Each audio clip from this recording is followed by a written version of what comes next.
Então vamos lá. Pessoal, olá, né? Então faz tempo que eu não gravo um episódio aqui de Jornada Brasileiros no Exterior. Hoje eu tô com a Juliana Saad. A Juliana, ela tá na Alemanha e o episódio aqui vai ser para falar, né? Como é que ela chegou na Alemanha. Ela tem uma posição super legal numa multinacional bem grande, acho que bastante conhecida no meio da logística aí, que se chama DHL. Juliana, então, em vez de eu ficar falando um monte de coisa aqui, é, eu começo sempre com os meus episódios com a mesma pergunta, que é o Big Picture, né? Quem que é a Juliana Saad, quem que é essa pessoa incrível que eu estou conversando hoje, e como é que é essa jornada dessa brasileira super competente que está no exterior. Obrigada pelas palavras, obrigada pelo convite. Eu sou uma brasileira do interior de São Paulo, nasci no Brasil, cresci no Brasil, fiz minha faculdade, comecei a minha carreira no Brasil. E em algum momento eu fiquei com uma vontade de morar fora, de, né, aprender outro idioma e aí trabalhar em empresas de outro país também. Então, tudo começou com a minha primeira ida para o exterior, na verdade, foi para a Austrália, foi para aprender inglês, voltei para o Brasil, comecei minha carreira no Brasil, trabalhei 5 anos no Brasil, e aí aquele bichinho de morar fora não foi embora, só que eu queria ir trabalhar e não só estudar em outro país, né? Então, eu estava buscando quais poderiam ser as oportunidades para fazer isso profissionalmente e não mais como estudante. E eu encontrei uma organização que eu já fazia parte, na verdade, chamada IESEC, e essa organização está em diversas faculdades. Eu estava ligada ao consultório da USP na época, e eu trabalhava na IESEC como voluntária, ajudando outras pessoas a se desenvolverem, e eu mesma me desenvolver lá também, enquanto eu trabalhava em outras empresas no Brasil. E aí eu consegui uma oportunidade de trabalhar na DHL do Chile, através da IESEC, que era uma parceira na época, e foi assim que tudo começou, minha carreira, né, na DHL em si. Então eu fui para o Chile, fiquei 1 ano trabalhando em Santiago, e dentro do time de recursos humanos, era um trabalho temporário, na verdade era um trabalho de estagiária, então eu já tinha meus 5 anos de carreira profissional, voltei um passo para trás para ser estagiária, para poder sair do país e trabalhar fora. E ali do Chile eu mandei meu currículo para uma pessoa do escritório da Alemanha, que é onde fica a sede da DHL, e eles me chamaram para vir para cá também para uma posição temporária, que deveria durar 1 ano, e aí as coisas deslancharam, né? Dessa posição eu passei para outra, hoje eu já estou na Alemanha há 11 anos, essa já é a minha sétima posição, e agora o meu papel é de vice-presidente de gestão de talento, aprendizado, desenvolvimento de pessoas, bem-estar, tem um monte de coisas dentro do meu escopo agora. Então, Muito esse é, legal, em resumo, o que aconteceu com a incrível. minha carreira. Acho que a primeira. Bom, acho que é super inspiradora a sua história. Eu sempre gosto de entender como é que foi esse perfil, assim, porque você já tinha um negócio consolidado, né? Essa sua jornada. Você tinha uma carreira, vamos chamar, que estava. Não talvez consolidada, mas já estava funcionando, funcionar o negócio. Aí você falou, cara, vou dar um passo para trás para fazer um estágio. Eu lembro, e acho que eu te falei naquele nosso bate-papo inicial, que quando eu estava na PUC, apareceu uma oportunidade para eu trabalhar na ESEC, que eu tinha esse sonho também de morar no exterior, mas por algum motivo, acho que era questão de grana também, né? Eu peguei e falei, putz, eu não tinha nenhuma grana, então eu precisava. Tudo bem que eu tenho. Meus pais sempre me deram tudo, eu sou muito sortudo nesse sentido, né? Sou um dos brasileiros que sempre tiveram uma boa educação, pais que tiveram condições de me ajudar a fazer a universidade e tudo mais, mas eu queria ter a grana, a independência ali. Como é que foi isso para você de dar um passo para trás e de se organizar para fazer esse estágio no Chile? Não sei se o estágio era remunerado ou não, né, que acho que é uma questão que as pessoas têm. Você teve muita coragem ali de dar espaço para trás, para ir para o Chile, para ir começar a se movimentar. E depois o que eu queria perguntar também foi tudo intencional na sua carreira? Você é uma pessoa que planeja tudo assim, ou foi meio que vamos vendo e como é que é? Tá, vou começar com a primeira pergunta. Quando eu saí do Brasil já com 5 anos de carreira mesmo, e eu tinha Uhum. trabalhado como estagiária, então não estou nem contando o tempo de estagiária, eram 5 anos remunerados. Não é que eu tinha assim uma posição super alta e, né, estava com uma vida luxuosa no Brasil, nada disso. Uhum. Então, para mim, a transição de morar no Chile e ganhar como estagiária, era um estágio remunerado, mas não super bem remunerado, não foi tão difícil com relação ao estilo de vida. Para mim foi tranquilo. Eu fui muito Uhum. movida por esse desejo. Então eu estava com essa vontade de morar fora, de aprender outro idioma, porque eu fui para lá falando um espanhol bem intermediário assim, e viver aquela Uhum. experiência. E eu já tinha a DHL como uma empresa de grande referência para mim, então era uma empresa que me atraía muito, então eu não pensei muito nesse estilo de vida ou perda de um pouquinho de estilo de vida de São Paulo com relação a Santiago.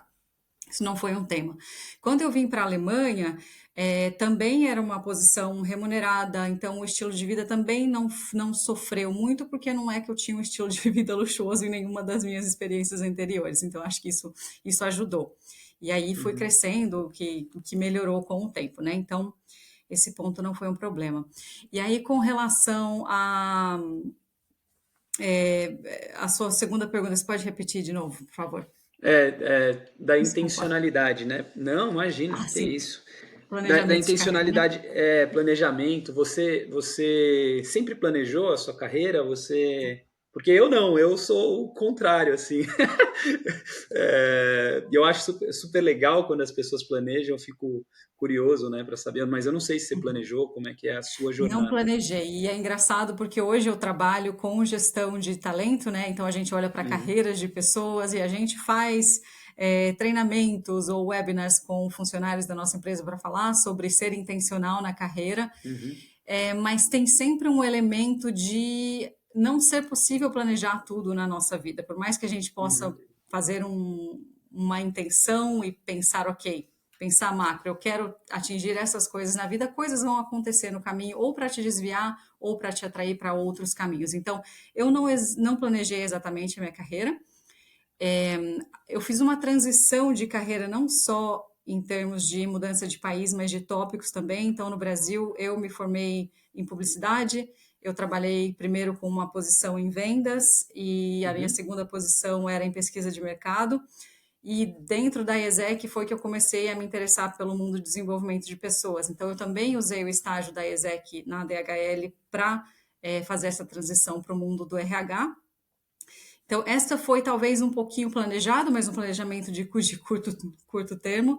E depois eu fui aproveitando as oportunidades que apareceram, para ser bem sincera. Então, para mim, foi sempre ser movida por um desejo de crescer. Então, eu ficava na minha posição por um tempo, em geral 2 anos, e aí eu notava, ok, eu posso fazer mais, tenho vontade de fazer mais. E aí eu Uhum. procurava o que estava disponível naquele momento. Então, eu acredito que é possível planejar de um certo modo e admiro as pessoas que conseguem planejar, mas eu acho que a gente também tem que estar aberto ao que existe, né? Porque tem coisas que a gente não Uhum. consegue prever. Muito legal. E conheço Você fala. poucas pessoas, né? Da minha interação Uhum. com outros funcionários, conheço poucas pessoas, vou dizer que é a minoria no meu contexto de networking que consegue planejar a carreira e realmente acontece de acordo com o que eles planejaram. A maioria vai de Cara, acordo com o que aparece. incrível. A minha jornada é totalmente por acidente, né? Que eu fui parar, empreender aqui. Então, eu sempre gosto muito de entender o que, que levou as pessoas a fazerem o que elas fazem e por que, que elas fazem o que elas fazem, né? Então, acho que Uhum. essa é uma pergunta assim que eu sempre faço. Tipo, o que, que você me falou, cara? Que você gosta de desenvolver pessoas, né? Você se encantou com isso e o que que te move assim no seu trabalho? Porque eu imagino que você está lá. A gente vai falar um pouquinho da sua posição também na DHL, trabalhando na vertical de e-commerce, vamos chamar assim, né? É gigante Uhum. hoje, de e-commerce. Você trabalha, eu imagino, com pessoas do mundo inteiro, né? Então, como é que é o seu dia a dia? O que que te move também, assim? Uhum. Ok. O que me move é um desejo de crescer, assim, e é engraçado, e vou ser bem honesta aqui com todo mundo, que eu acho importante. Esse desejo de crescer, às vezes, vem de se achar, né, inadequada, ou não sou suficiente, ou quero mais, Uhum, preciso de mais. Então, isso em muitos momentos da minha carreira foi o que me moveu. Eu achava, ok, eu preciso ser mais, eu preciso ser melhor, eu preciso saber mais. Esse desejo de uhum, crescer sempre foi muito grande. E, junto a isso, o desejo de servir. Eu gosto de satisfazer outras pessoas com o meu serviço. Então, são essas duas coisas que são muito fortes, acho que na minha carreira, em todos os papéis que eu tive. E dentro do mundo de RH, no papel que eu tenho hoje, eu realmente lido com vários países, né? Então, eu sou o que a gente chama de um Center of Excellence uhum, global, e uhum. os meus parceiros nos países são pessoas que trabalham com os mesmos tópicos, e eu tenho que ajudá-los a implementar certos processos, manter a qualidade desses processos, ensiná-los como fazer esses processos, para no final a gente ter, né, os funcionários satisfeitos, reter bons funcionários. Então, esse servi-los de acordo com o que eu faço, ensiná-los e ajudá-los a terem sucesso com o que eles fazem é algo que me satisfaz muito. Então, acho que eu consegui manter essas duas linhas de crescimento, né, de ser interessada em me desenvolver e, com isso, ajudar os outros a se desenvolverem e a questão de serviço. São as Ah, coisas que me movem.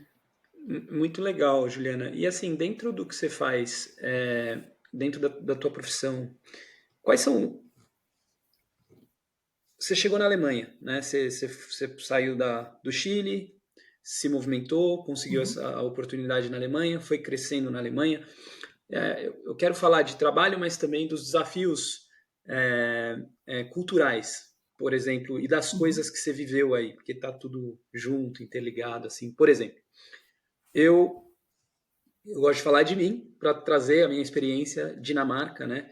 E assim, é muito diferente. Eu gosto muito dos dinamarqueses. São primeira coisa, são muito educados, é um povo muito reservado.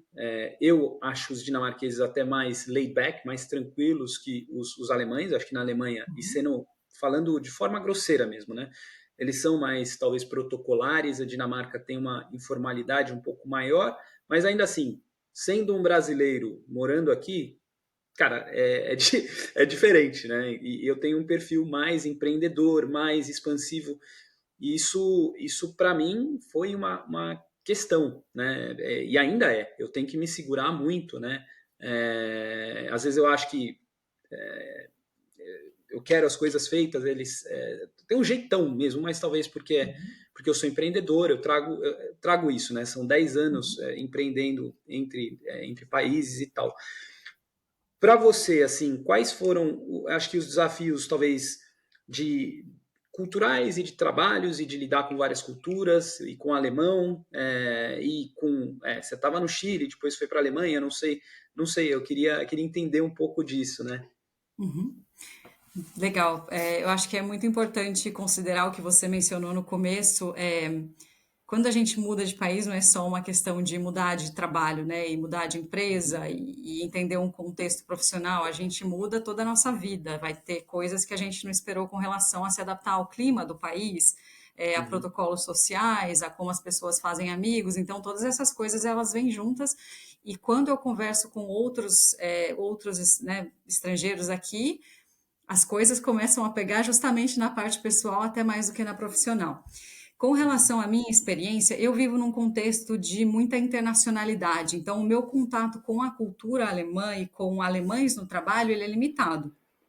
O meu uhum, chefe, ele é alemão hoje, né? Já tive chefes da Rússia, outro alemão, já tive chefe canadense, então varia. O meu time é multicultural e eu trabalho com essas pessoas, com essas, né, os meus parceiros nos países de vários países da Europa, Ásia e Américas. Então ele não é um contexto alemão em que eu vivo. Claro, quando eu saio da empresa e vou, né, fazer as atividades de fora, sim, eu encontro a cultura alemã, obviamente é predominante, mas é um contexto muito multicultural e isso me ajuda muito porque não tem a predominância de um estilo de vida, nem o alemão, nem o brasileiro, nem de nenhuma cultura, é muito misturado.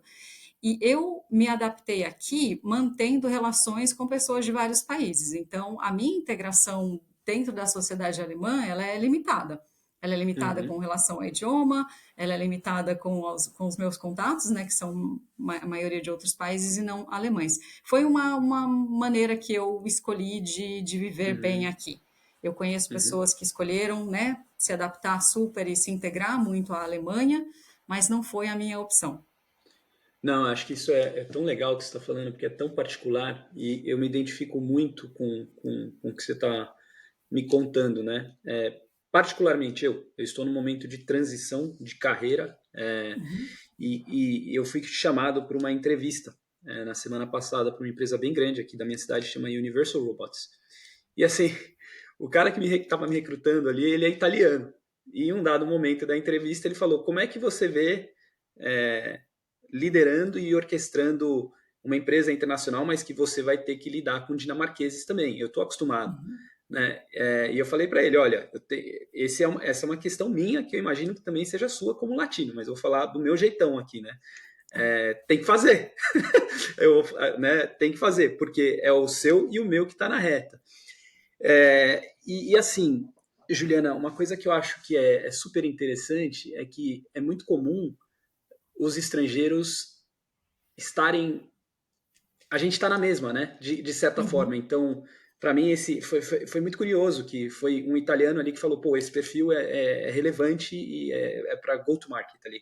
Ele acho que pode me ajudar bastante com a experiência que ele tem, né? Mas eu tenho alguns amigos dinamarqueses que a questão aqui é sempre muito protocolar. Então, eu vou trazer uma questão bem pessoal, que eu gosto de trazer para essas conversas, para ficar gravada para o podcast. Eu fui casado por quase 11 anos e eu tenho uma relação ainda muito boa com a família da minha ex-mulher, né? Então, temos uma proximidade, eles me chamam para passar o Natal, eu amo eles, são pessoas incríveis. Mas, enquanto nós estávamos casados, era comum eu frequentar, claro, casas de dinamarqueses que estavam no círculo dela. Depois que que o relacionamento chegou ao fim, hoje eu tenho alguns amigos do squash, mas assim, a relação que os dinamarqueses têm, talvez até entre eles, cara, é protocolar. Então, a gente se encontra no squash, pode tomar cerveja no squash, as festas são no squash, mas nenhum dinamarquês nunca me chamou para ir na casa dele. Tem um cara que tipo um outlier, né? O cara que é um fora da curva, que é o Rasmus, mas é um assim de muitos que eu conheço, assim. E essa questão da gente estar com estrangeiros, eu acho que é super, super relevante. Então, eu queria que você trouxesse um pouco disso no seu contexto, porque eu conheço, uhum, que nem você, gente que consegue transitar bem, né, na cultura local. uhum. Eu acho que a minha experiência é mais parecida com a sua, assim. Eu tenho alguns contatos Aham, alemães, eu falo, né, a cebola de amizade. Você tem aham, amigos em vários níveis, né? Tem aqueles amigos do core que você sabe que pode contar para uhum, tudo e que estão próximos, e tem aqueles amigos que são, né, dependendo de contexto, que são amigos para jogar, para beber uma cerveja, mas que a amizade não vai passar daquilo. Não, não indica que não seja uma amizade, eu acho que também uhum, pode ser considerada amizade, mas são diferentes estilos. Eu, em porcentagem, assim, 95% dos meus amigos são estrangeiros ou, né, uhum, brasileiros que moram aqui ou em outras cidades da Alemanha, mas que eu conheci aqui. E tem uma porcentagem realmente muito pequena de alemães. uhum, E assim, existe um limite de, né, de quanto a uhum, gente passa naquela amizade. São raramente pessoas que vão convidar para ir para casa. É diferente, assim, é parte da cultura deles. É uma coisa que eu e os meus amigos a gente conversa a respeito e perguntamos à nossa, né, uma amiga em comum alemã, e ela diz que, inclusive, dentro da Alemanha, para pessoas que movem de uma cidade para outra, eles também têm dificuldade de fazer amizade, de expandir as amizades deles depois de uma uhum, certa idade. Porque a uhum, cultura aqui é mais ou menos ter amigos desde a infância, às vezes na uhum, universidade, né, para os que vão para a universidade, e eles mantêm aquele círculo pequeno de amigos e eles são muito fiéis às amizades deles. Eles não são, né, uhum, de transitar de amizade para amizade, talvez como a gente faça, uhum. né, no Brasil. Então eu Sim. simplesmente respeitei que eles têm essa cultura e encontrei minha maneira de ter meu círculo social, porque é super importante a gente ter pessoas queridas e com quem a gente possa contar. É, Mas é uma cultura realmente diferente, uma maneira diferente de fazer amizade. Ah, total. E assim, o que que você faz assim? Que você tem? Você faz algum esporte? No meu Uhum. caso, eu sempre joguei squash, né? Eu era tenista, fui quase profissional. Ah, legal. Aí, aí eu tive uma contusão, acho que não vai dar para ver. Eu tive uma doença rara no pulso. Tive que fazer uma cirurgia ali com 18 anos. E aí meio que eu comecei a jogar, com 18 anos que eu comecei para balada, né? Que eu comecei a ver que tem uma vida aqui também que eu não conhecia. E, e aí eu parei de jogar tênis, eu fui estudar, eu comecei a jogar squash, aí meu joelho machucou, mas enfim, aí que eu conheci a galera do squash aqui. E é uma Uhum. galera que é muito bacana, é gente boa, então tem do menos, mas eu tenho um círculo de amizades ali. O que que você fez para construir? Eu imagino que na sua Uhum. empresa mesmo tem bastante, né, essas oportunidades, por ser super global, mas outras coisas você foi procurar? Uhum. Conta um pouco. Realmente a empresa, acho que é a minha maior fonte de contatos. Fonte. Aham. Por ter muitas pessoas estrangeiras e por eu ter mudado de posição tantas vezes, né? Então eu mudei de uma divisão para outra. Cada time que eu encontrava, claro, eu encontrava pessoas queridas que eu fui acumulando Uhum. como o meu círculo de amigos. Então, e aí conecta uma pessoa com a outra. Então a empresa é realmente a minha primeira fonte de amizades e contatos. Eu vou numa academia aqui, mas assim, aqui as pessoas vão para academia, fazem o trabalho delas, né? Fazem o treino e tchau, não tem, Pum, pum, pum. não tem encontro depois. Aham. E eu acho que realmente é amigos e amigos que te conectam com amigos são as coisas a maneira mais provável de se fazer amizades aqui. A cidade que eu moro também é relativamente pequena, né? Uma cidade de 300 mil habitantes, com um perfil muito familiar, não é um perfil de uma cidade super agitada que tem muitas coisas para fazer, então tem essa Uhum. diferença também. Se eu quisesse sair para fazer hiking, que é uma coisa que eles adoram aqui, ou para ficar bebendo no bar, eu tenho certeza que eu teria mais amigos, mas não são atividades que eu escolhi investir meu Aham. tempo. Não, tá ótimo. Ô, Juliana, você é uma brasileira super competente. Eu acredito muito tem muito brasileiro bom no mundo. Muito, muito, muito, Uhum, muito, muito. Brasileiros em cargos como o seu. Né? Tem gente no Facebook, na Procter. Cara, tem no mundo inteiro. Inclusive, eu te coloquei ali no grupo do pessoal do Global Commerce ali, tem uhum, bastante brasileiro no Brasil, mas você vai ver que tem alguns brasileiros super qualificados também de fora do país. E essa é uma pergunta que eu gosto de trazer. Como é que você vê o brasileiro no mundo, né? Você que uhum, tem acesso a um pool de talentos, como é que você vê que o brasileiro é visto? E o papel do uhum, brasileiro no mundo? Eu gosto de trazer essa pergunta também. uhum.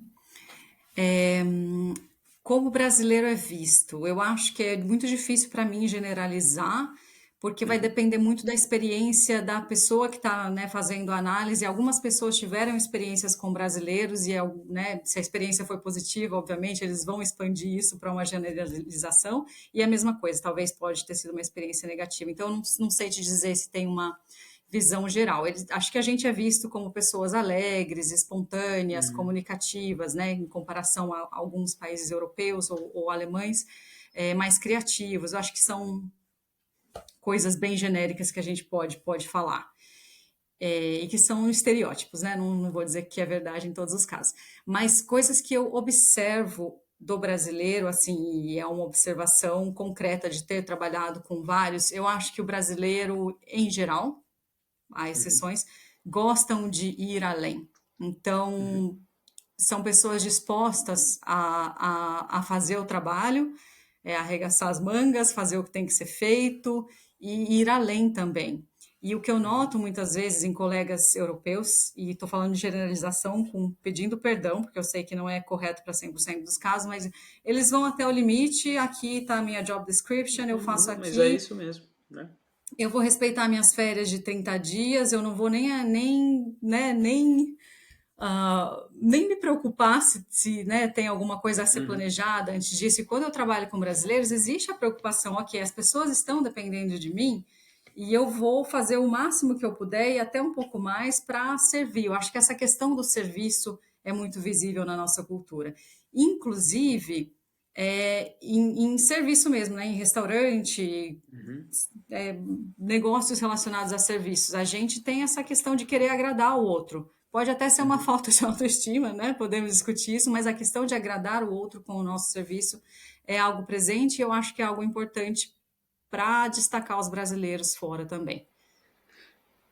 Eu concordo, assim, eu trabalhei muito com o Mariano Faria, lá da Vtex, que eu mencionei para você, aquela plataforma de e-commerce, e ele fala muito da característica do engenheiro de software do Brasil, que é uma empresa Uhum, muito pesada em software, né? Os caras fabricam software de e-commerce. Ele fala, cara, é impressionante como o latino, o romeno, aí o polonês não é, mas é uma característica de trabalhar duro, mas o brasileiro, uhum, ele não é engessado para fazer software. uhum, É super engraçado. E a gente, eu sou da comunicação, vendas, parcerias estratégicas, tal. É diferente, né? A gente se comunica mais. Puta, eu fui num evento um dia e eu faço muito conteúdo. Aí eu falei para os caras, pô, posso fazer um conteúdo aqui com vocês, tirar uma foto? O cara ficou meio duro, né? O suecão lá. Eu falei, não, cara, não quero nada, é só tirar foto. Né? Então é muito engraçado isso, assim, da nossa característica, acho que do servir, da criatividade, da uhum, flexibilidade, né? E talvez você vê isso em primeira mão, assim, no RH, né? Na uhum, gestão dos talentos, assim. Eu queria que você comentasse, assim, um pouquinho disso, uhum. expandisse um pouquinho mais. Eu noto sim, eu noto sim. E eu acho que tem um outro aspecto que é muito presente no mindset do brasileiro, que a gente nem percebe, é que a gente vive num contexto de diversidade tão grande, diversidade virou moda agora, mas o que a Uhum, gente vive de diversidade no Brasil, eu não conheço nenhum outro país que tenha esse setup tão parecido, que seja diversidade de mistura de etnias, uhum, diversidade de condição social, né? Então a gente vê pobreza e a gente vê extrema riqueza, personalidades, uhum, a, até as culturas dentro do Brasil que a gente está acostumado a lidar, isso acho que enriquece muito e faz a gente ser mais flexível uhum. em lidar com as diferentes culturas que a gente encontra quando vai morar fora, seja a cultura predominante do país ou os outros estrangeiros que moram lá. Então, eu acho que isso deixa a gente mais flexível, com certeza. Vou repetir a questão do serviço, de ser orientado a entregar um bom serviço, é algo que eu noto muito nos brasileiros que eu trabalho.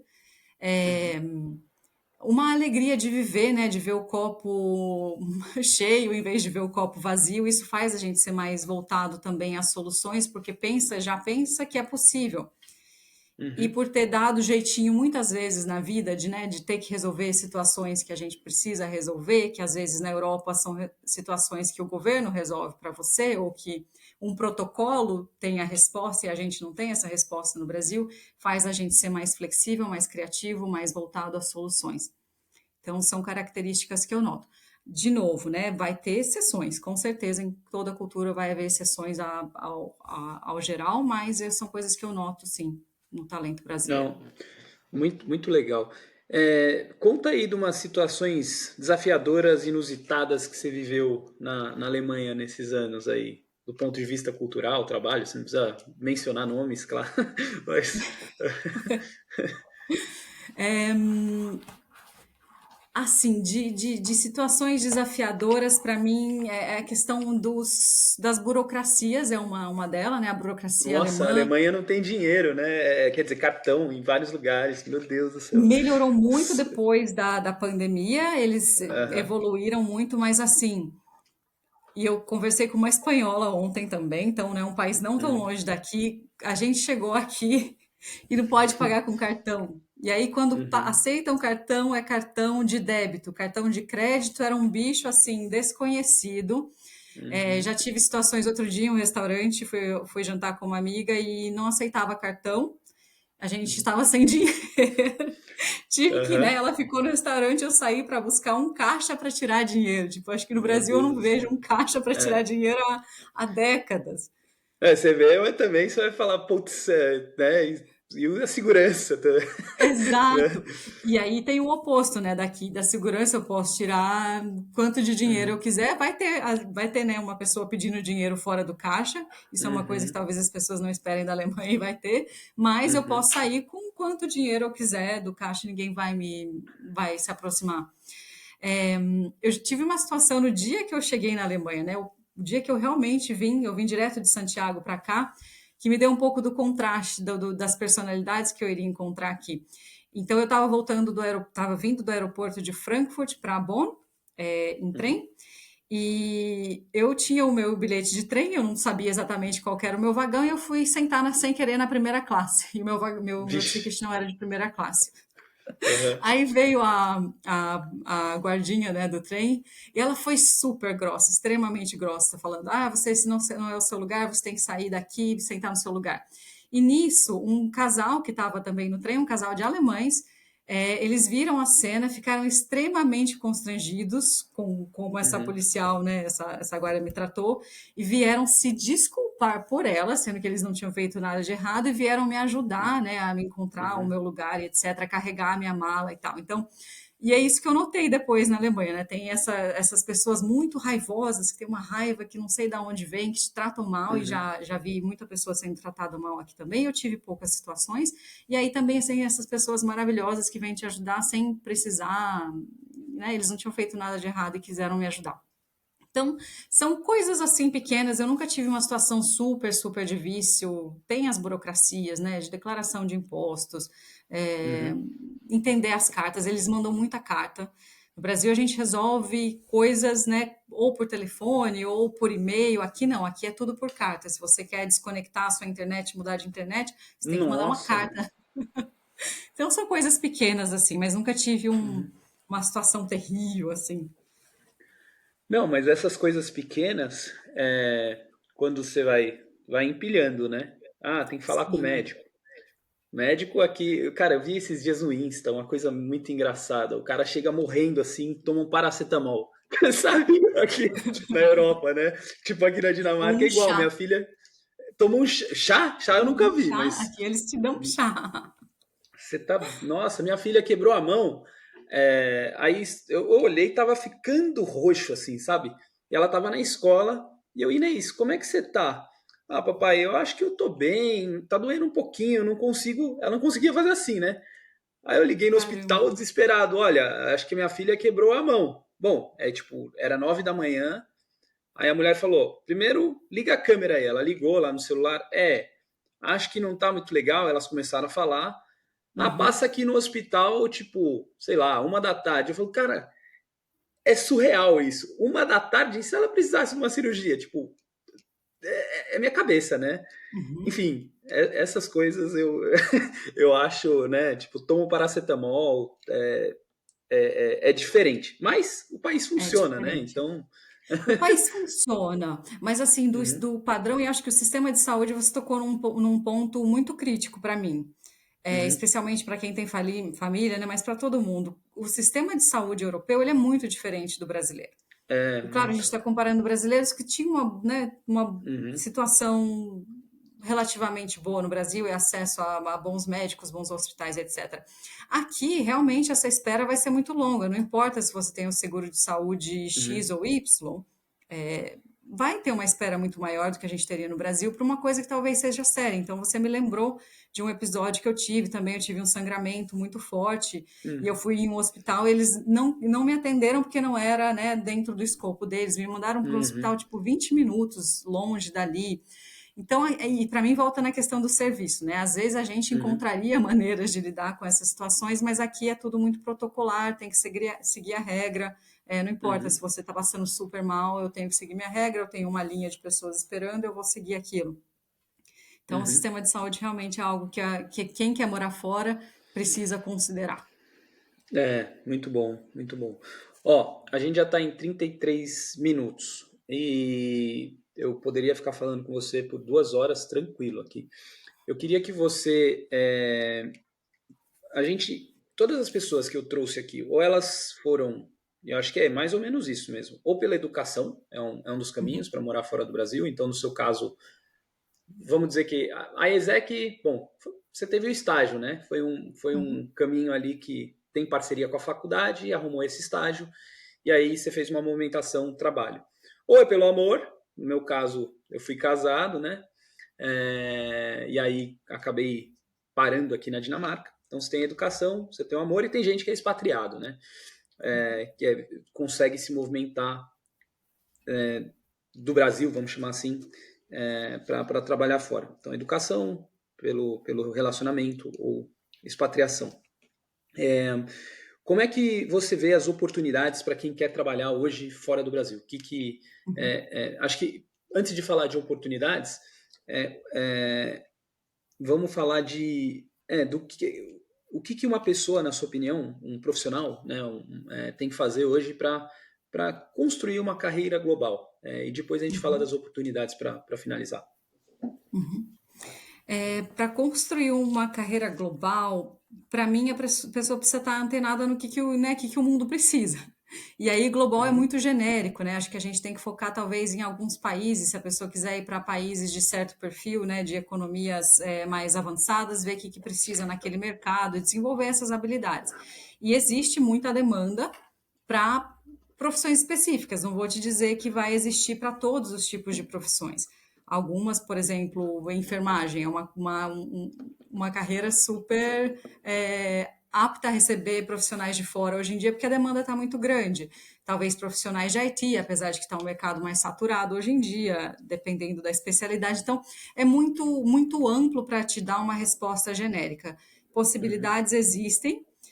Para construir uma carreira global, acho que as pessoas têm que estar antenadas no mercado que elas têm interesse e desenvolver os tipos de habilidades para para agregar valor naquele mercado específico e se destacar. Não, boa. Eu acho que obrigado aí pela sua clareza, né? Mas assim, eu acho que talvez onde eu pequei na minha pergunta também é de falar que, assim, se você quer construir uma carreira global, internacional, eu acho que, cara, uma coisa que eu vejo que o brasileiro não tem hoje é o inglês. E assim, não tem como você pensar em ter uma carreira minimamente decente internacional sem o inglês, porque a gente fala inglês, você pode argumentar, bom, beleza, vai trabalhar na Espanha, nos países latinos, tal, vai falar um espanhol, mas as multis, cara, não tem como não falar inglês, né, Juliana? Acho que e isso é um ponto, acho que é muito, muito a melhorar no Brasil, que eu vejo, sabe?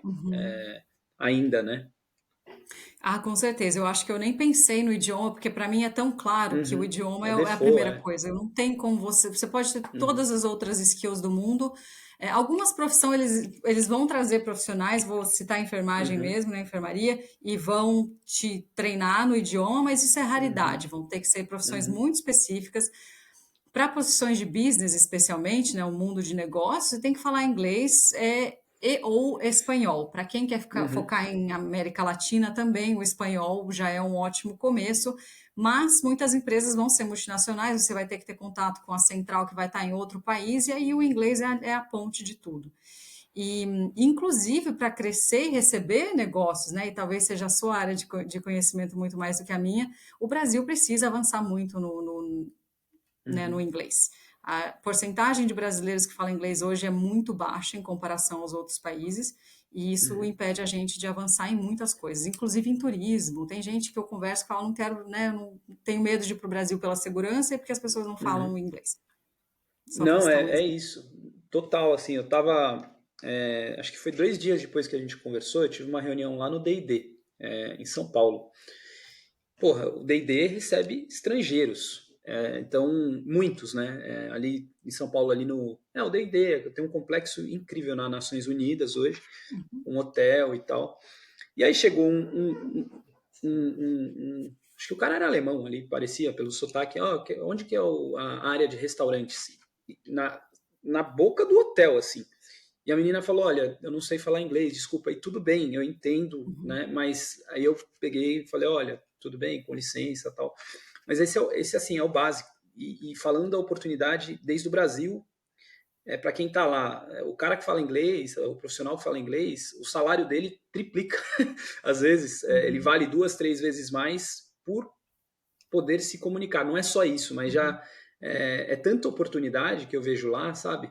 Eu falo, cara, com esse básico, o cara já se diferencia. Aí eu penso assim, numa companhia como a sua, que às vezes vai um presidente, o vice-presidente, às vezes o cara estar numa reunião, poder explanar um negócio, não tem que ser sotaque perfeito, mas ser entendido, ele já se Uhum, diferencia um monte, né?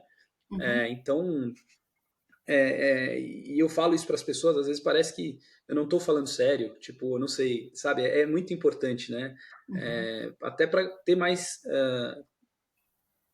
visibilidade no mundo mesmo, assim, como profissional, uhum, como país, né? Então, eu concordo muito, assim, com você. uhum. Não, o idioma para mim é fundamental. Não tem como Uhum. pensar numa carreira global se não pensar no idioma em comum, né? Não tem. Não é.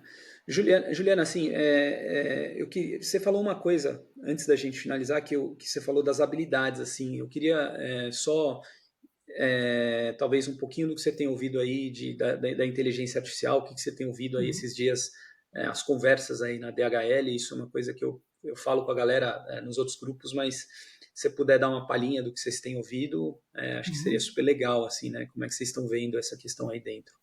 Uhum.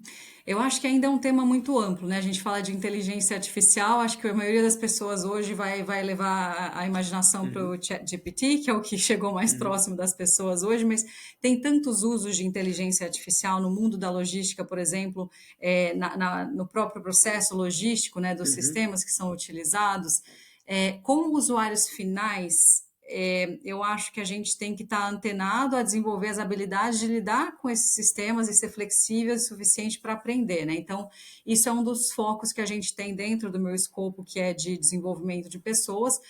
As áreas específicas, quem cuida das nossas operações, os nossos sistemas de IT, de estratégia, eles estão olhando né, para a inteligência artificial de um ponto de vista diferente, de como melhorar esses processos e fazer a inteligência artificial servir o nosso produto. Um, eu acho que é uma coisa assim que ninguém sabe até onde vai, que os limites uhum, não são claros uhum, hoje.